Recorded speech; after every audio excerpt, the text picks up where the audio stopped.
Hi everybody, this is Joshua Kirk back with you guys once again on YouTube, and now I'm going to start another new series of videos in which for this series of videos I'm going to review some music documentaries, that I really dig, that I think are insightful, that I think, really can, connect with music experts. So I'm going to talk about some music documentaries I dig, and I'm going to call this series Documentary of the Day. So today's documentary was published by Pitchfork and put on YouTube a couple of years ago. It's on a band that I really, really like a band that I just love dearly right now. It's a band from outside of Seattle called Modest Mouse. It's a documentary on their second album, The Lonesome Crowded West. And this is like a Pitchfork classic, review. And Pitchfork kind of did the same thing with a classic documentary on the second album by Belle and Sebastian called If You're Feeling Sinister.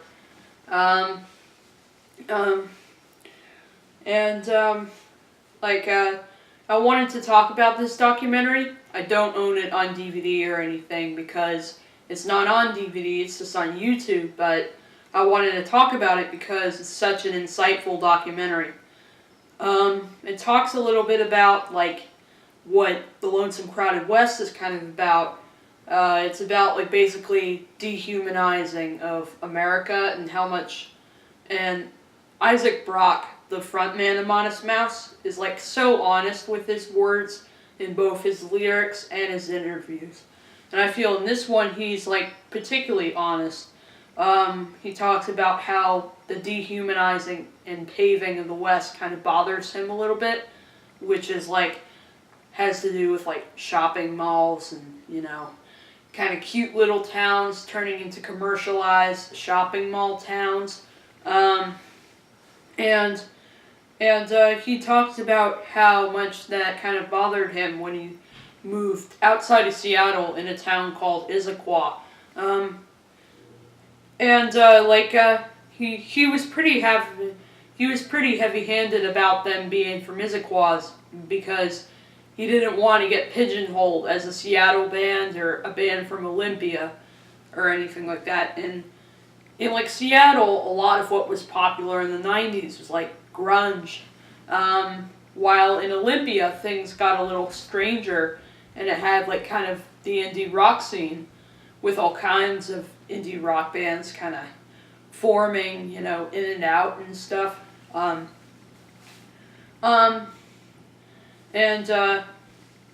of course the original lineup of Modest Mouse, which included Isaac, drummer Jeremiah Green, and bassist Eric Judy.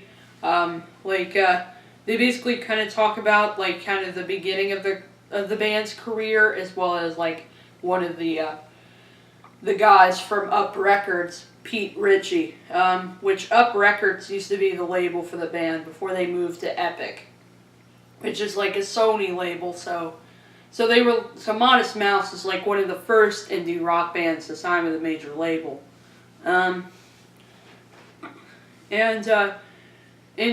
They kind of talk about how much the people at Up Records, got sent a tape by the band. And, of course, they loved it so much that right off the bat they were I want to make a record with you guys.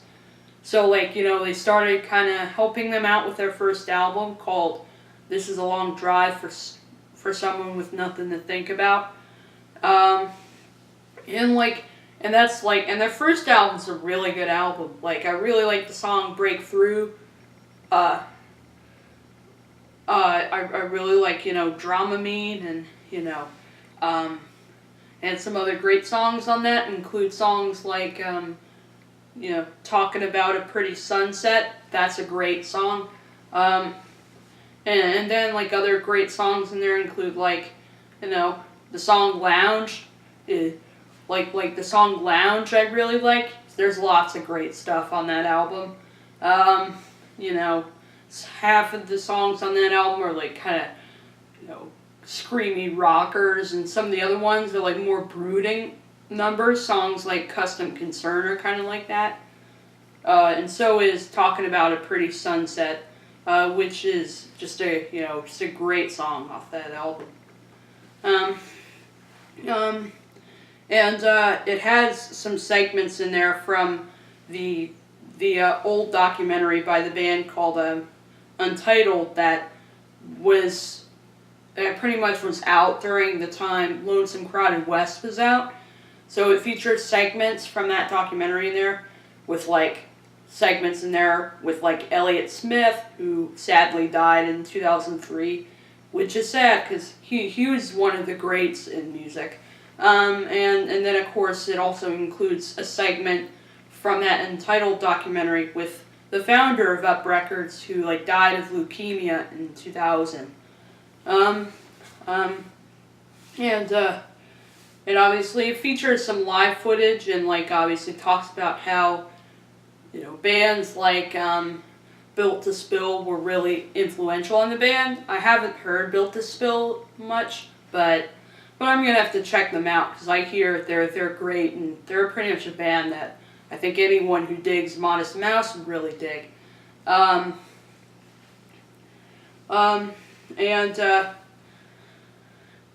It also contains a bunch of live footage, and plus they also, some of the more interesting details that are mentioned in there are when they talk about what used to go on like during the band's tour that they did back then. Like they talk a little bit about their like extremely cool van that they used to tour in. It's like this huge van that had like a couch and a sleeping area, and then it had like a loft like at the top, and the equipment was in the back. So like so hearing about like, you know, that really cool van that they used on the tour and stuff, I'm like, man, I would enjoy being on that van, because it's like not only helps you get to your recording to your live venue destination, but it also helps you get comfortable while you're riding there, as opposed to making it like a long lonely ride, you know, making it comfortable and cool, you know. Cool. So it's a really cool van that they talk about, like in there that the band used to use, and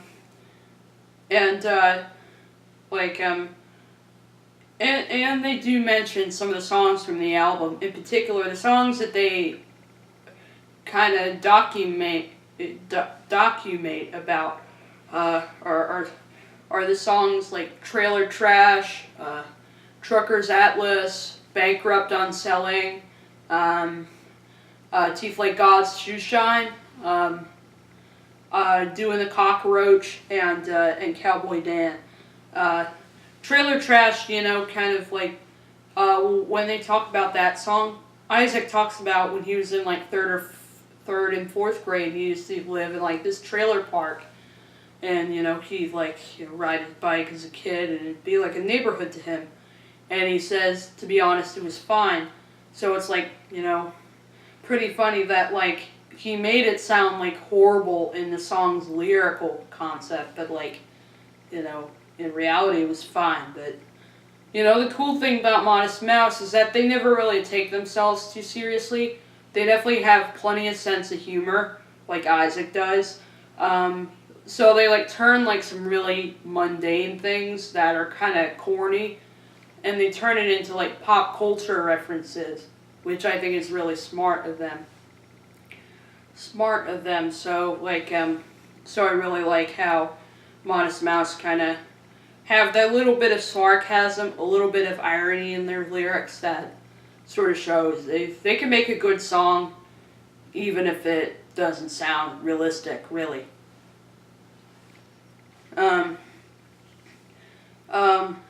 And then they talk about the song Bankrupt on Selling, and they talk about how that song kind of started out just Dan Gallucci, who used to be in the band. He would like play these guitar notes, and then Isaac would basically just, you know, start singing along with it. So they talk about how Bankrupt on Selling kind of started out, just Dan on guitar and then Isaac just kind of singing these lyrics, kind of late at night. And Isaac also says how he feels kind of uncomfortable singing without a guitar. So it's like, kind of funny that like he usually doesn't like to do that, but like but at that moment, he was singing without a guitar, pretty much. And they also talk about how the lyrics of that song move people tremendously. Like, the whole album pretty much has moved people, like, tremendously because the lyrics are so honest and, have a young sort of angst to it that you just don't find in a lot of music these days now.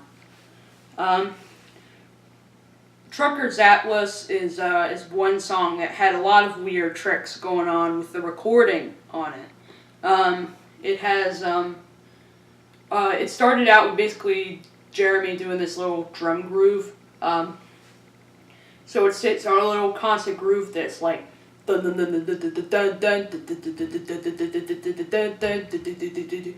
that's the groove Jeremy plays. It's got a lot of toms going on. Like, he always did a lot of those little tom grooves on the drum kit, pretty much. And, of course, they talk about, and that's the point where they talk about their van, which, as I mentioned, just looks super cool and stuff, with the couch and, stuff like that. So it's kind of like almost kind of like half a home and half, vehicle to help you get to the venue that you play at that night. And, like, of course, they talk about how the car broke down a lot and, Isaac would pretty much fix it. And that's kind of how, like, the album was kind of born. And, like, it has some lyrics about, like, cars breaking down and stuff. But, back to the recording tricks going on with the song. Scott Swayze and Calvin Johnson, the two producers of Lonesome Crowded West, they had an Echoplex, reel-to-reel, and they looped some previous vocal parts from the song, and then looped it into that end section, so it's like these little echo sounds that were basically just previous vocal parts from Isaac, in there. And they also talk about, at one point in the song, there's like a strange sound that happens, that's like kind of not from an instrument or anything, but it rather comes from the mixing board. So it's like really kind of lo-fi. And then Scott was like, well, that really wasn't supposed to be there. And Calvin said, why not? So they kept it in there. So it's kind of one of those happy accidents right there. But, it really wasn't supposed to be there. And Teeth Like God's Shoe Shine, that song really does show Isaac's sense of humor and, like, and also kind of talks about, like, the spirit that really just took, Isaac pretty much by the arm, pretty much. And they also mention how people call that song, like, the Orange Julius song, like real fans do. Like, so like some people call that like the Orange Julius song, or the song with that line about Orange Julius, which Orange Julius, they talk a little bit about that. It's like a chain that was in malls that served as kind of like smoothie that was like really kind of wasn't really supposed to be healthy. That was like really frothy. And Eric also mentions how Orange Julius is kind of the precursor to what like Jamba Juice is, and how it really wasn't supposed to be healthy, really. So it's really funny that there's a line in Teeth Like God's Shoe Shine that mentions the Orange Julius beverage. Fridge. So like Teeth Like God's Shoe Shine kind of also talks about how there are a bunch of malls that are being torn down, as they are described in the song as like soon-to-be ghost towns. So like they get torn down, and then 2 miles down the road they build another one, as Isaac mentions, which is kind of annoying. Because it shows people think paving the roads, think paving the world is a good idea, but in reality it's really kind of, crazy, and, kind of, it makes some people, angry. And then they also talk about the song "Doing the Cockroach," and they also talk about how the song kind of mentions, like, how you're always being watched, and how that kind of gives you a sense of anxiety, because you're always being watched. And, because it's like the thing, you're always, like, being watched by somebody on, like, the Amtrak or the Metro or something. So it talks about how Isaac spent a lot of time on, like, Greyhounds and stuff, and he always felt watched by people. So that's kind of what "Doing the Cockroach" talks about a little bit. And he talks about how he likes the idea of the song being like a grubby human dance. So he uses like this rhythm pedal on his guitar on a lot of songs. That goes a lot. That goes like do do do do do. So he's like a really neat guitar player, and that's the pedal on "Doing the Cockroach." So his guitar playing on that song, like, that pedal made it more dancey and made it sound neat. And it's like a really good drum beat for Jeremy too, because it's like really upbeat on the drum kit too. And then there's "Cowboy Dan," which is a song that's about a friend Isaac knew pretty much in his younger years that was nicknamed Cowboy Dan by somebody. And of course the guy hated it until the song came out. And like Phil Leck, who re-recorded some songs with the band, which were, "Teeth Like God's Shoe Shine," "Cockroach," and that song, "Cowboy Dan."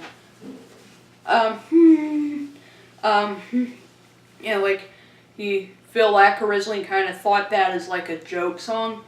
And, Isaac tells him the story. Well, it's about a guy that I knew who was nicknamed that, pretty much. And then Jeremy talks about how he has a different kind of drum texture on the song that has less cymbals and more like tambourines. It's more like a trap kit. So and like Isaac during the mixing session was like, well, there's too many cymbals on that, and he's like, Native Americans didn't use cymbals. So of course, Jeremy uses less cymbals on that song until the end, where there's Isaac like screaming and it's getting louder. But at the beginning it's kind of softer and has kind of a lighter drum texture on it, which has less cymbals and more tambourines on it, which has more kind of a Native American feel to it. And then there's that guitar riff that sounds like the West. So basically, their intention was to sound like the West on that song, hence the name, "The Lonesome Crowded West." The West, pretty much. So there's a little bit of a Western feel to the record too.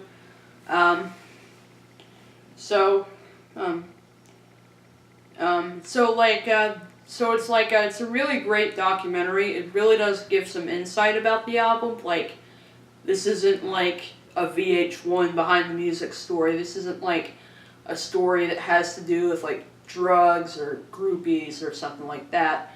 Like with a lot of, rock stars and a lot of like rock bands that like everybody listens to. But like the Modest Mouse's story is the music and how it moves people, and it's really about the career of, how their music kind of got noticed, and they became a very popular band very quickly. Even before they signed with Epic, they still they were a big band right away with that first album, meaning lots of people bought it and enjoyed it, and it led to them getting a loyal fan base. It also talks about how early Modest Mouse shows were in like people's houses and like in clubs like the Velvet Elvis and the Crocodile Cafe, which of course Death Cab for Cutie have played at that venue a lot too. and the song, and the documentary also talks about like Calvin Johnson and like Pete Ritchie and the late Chris Taquino from Up Records. Like, of course, like they talk about how they like got some tapes from them and like started loving the band, and led to them kind of supporting them madly, and the fans supported them pretty madly too, with the first record. Heard, and like so the song really does kind of show you how like Modest Mouse's career has been like for the most part going great since like the beginning of their band, pretty much, when they started getting some love from people because of the tapes they sent them. And so like I'm gonna give this documentary like a 9 out of 10, because it's like because of course it's really insightful documentary, and like if this documentary were available on DVD, I'd buy it for sure. But there's no like physical format, so I'm gonna have to go to YouTube to find it. But it's still a great documentary. So that's my review on the Modest Mouse documentary, The Lonesome Crowded West Pitchfork Classic. And my next video is gonna be another album of the day, because I'm sure you guys all miss my album of the day reviews, but I just got so interested in other things in life that I'm doing these other things. But my next video will be episode 52 of Album of the Day. So I'll see you all for that episode of Album of the Day.